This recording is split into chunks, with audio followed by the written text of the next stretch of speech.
In 2022, Netflix released a documentary that focused on a fertility doctor at a small town who was replacing donor sperm with his own, leading to a ton of half-siblings and complications from that massive violation. Well, now the streamer is bringing us a new docuseries called The Man with 1,000 Kids, and it focuses on another sperm donor. But this time, the deception, it's somehow even more jaw-dropping. A group of families learn the charismatic man they had trusted is a sperm donor to hundreds or perhaps thousands of other children across the world.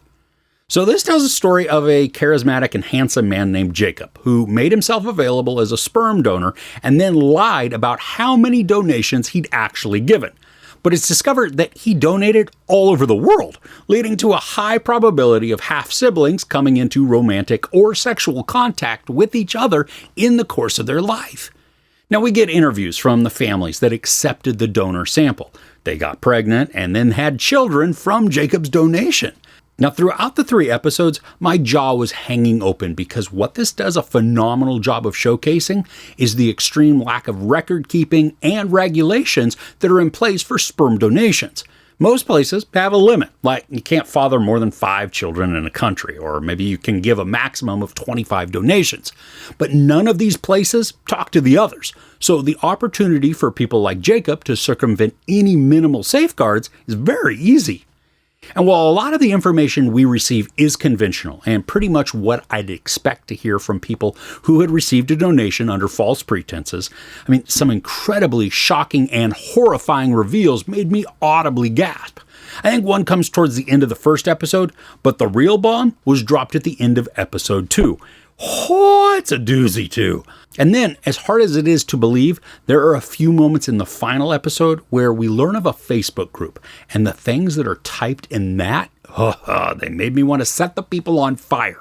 Grotesque and monstrous are only a slight beginning of an appropriate description of their mindsets, and it's literally stomach-turning. Now, the interview subjects, they are relatable and they're sympathetic. We get to hear them recount their desire to become pregnant and follow what seem to be legitimate steps, then also witness the joy as they tell of their elation and relief when they do in fact give birth. Then we also get to see the same people express confusion, anger, rage, sadness, among a whole bunch of other emotions, when they learn that the deception of Jacob and what he had perpetrated on them.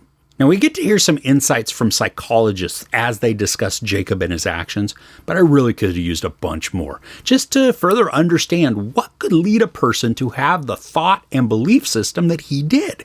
Had he agreed to be interviewed for the documentary, I'm sure way more would have come out. But we are fortunate to see footage that the filmmakers curated from Jacob's YouTube channel. He spouts his philosophies, and we do get an opportunity through multiple clips to see a pattern of behaviors, even personality clues that can help to see what makes him tick. Now, I'm not normally a massive fan of multi-episode documentaries, but this one isn't repetitive or even has extraneous tangents. Everything we see helps to progress the story forward, from the introductions with the families to their experiences, and then the ensuing court cases thanks to the widespread fraud that Jacob enacted on so many people. Now, the crime aspect, it's also intriguing, especially when it comes to getting him to court. It's not clear-cut, which adds then both frustration and suspense to the storytelling.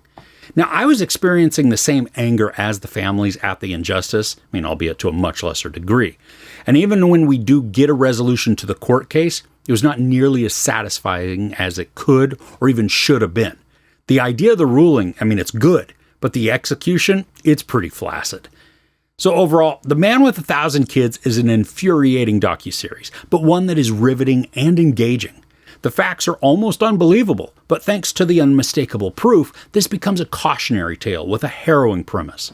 The filming and interviews are captured well, interspersing social media footage to craft a well-rounded and convincing portrayal of the perpetrator and his victims. And while some of the storytelling may seem conventional or the same as other presentations, this manages to squeeze in a few huge surprises that could knock you off your feet. There's no sex or nudity, some profanity, and then no violence, other, of course, than the massive fraud and deception that was perpetrated on the families. Now, as a reminder, I don't give couch ratings to documentaries, but I highly recommend checking out The Man with 1,000 Kids on Netflix. It's one of the better and captivating stories that I've seen in a while. So have you watched this or have you even heard about this case? I'd love to hear your thoughts on it in the comments below. If you enjoyed this review, please give it a like. Also, don't forget to share and subscribe. I'm Chris. This is Movies and Munchies. Thanks for couching with me.